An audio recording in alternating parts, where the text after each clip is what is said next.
للذين كفروا من أهل الكتاب والمشركين منفكين حتى تأتيهم البينة رسول من الله يتلو صحفا مطهرة فيها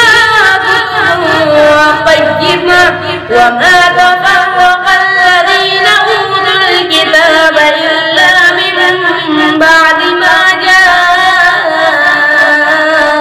جاءتهم البينة وما أمروا إلا ليعبدوا الله مخلصين له الدين حنفاء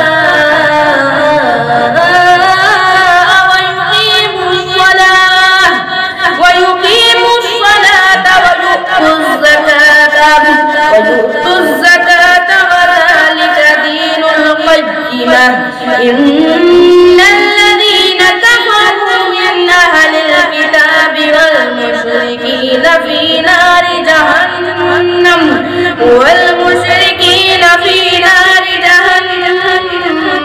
خالدين فيها